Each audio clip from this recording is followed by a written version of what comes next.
आळू बाजारातून आळू आणला होता, तो स्वच्छ धुतला आणि आता हा थोडा चाळणीत मी निथळत ठेवलाय. तर आता दुसरी तयारी करून घेते, तोपर्यंत हा निथळून पाणी सगळं निघून जाईल त्याच्यातलं. ती डाळ आणि शेंगदाणे थोडा वेळ भिजत घातले, ते आता थोडे मी उकडून घेते धुवून. अच्छा, पाणी टाकून थोडं उकडून घेते जरा, म्हणजे पटापट आमटी फास्टमध्ये होऊन जाईल. तेल जरा बऱ्यापैकी टाकते, जरा चवीला चांगलं लागते. राईची तापल्या तर राईची फोडणी देते.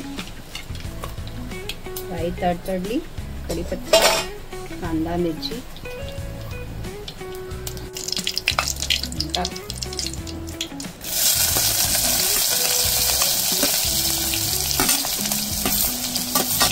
कांदा मिरची हे चांगलं फ्राय करायचं.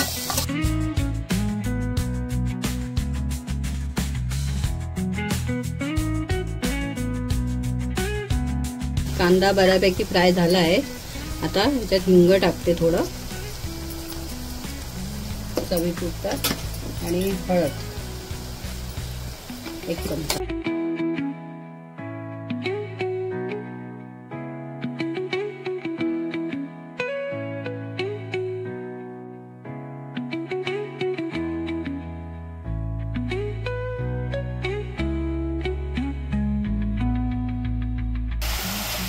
चांगला मिक्स करून वाफेवर ठेवून देते थोडा वेळ, 5 मिनिटं, म्हणजे वाळू शिजेल चांगला वाफेवर. तिथं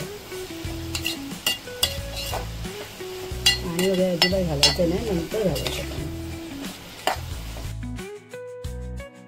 बघते कशी शिजले की नाही. शिजलंय मस्त पैकी. त्याच्यात थोडा मसाला टाकते मी, तिखट जरा व्हायला पाहिजे. आमच्याकडे तिखट जरा आवडते ना, म्हणून मी थोडा मसाला जास्त टाकते.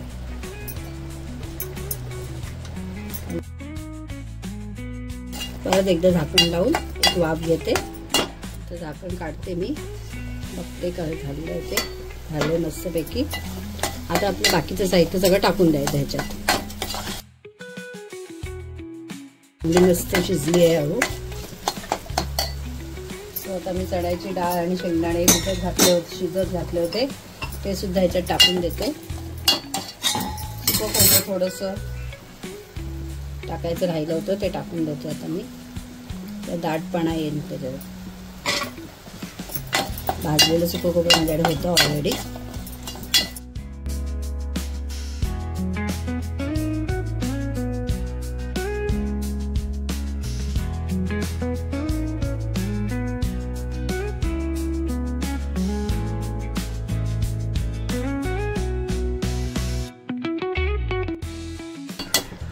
आपल्याला पाहिजे तेवढं पाणी आणि चिंच टाकायची, थोडासा गूळ. तर मी ते टाकते, चिंच खोळून चांगली. चिंचेचा कोळ चिंच टाकून बघे. आता थोडासा गूळ टाकायचा, थोडासा गूळ चवीला. आणि पाणी आपल्याला थोडं किती दाट पाहिजे तशी. एक्स्ट्रा पाणी टाकते थोडं अजून, म्हणजे थोडे घट्ट आहे खूप. थोडी पातळ पाहिजे ना आमटी आपल्याला, म्हणून पाणी टाकतात त्याला.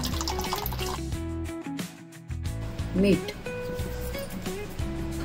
असा गरम मसाला, चव चांगली येईल ना त्याच्याने. बस मस्त उकळून द्यायची जरा चांगली.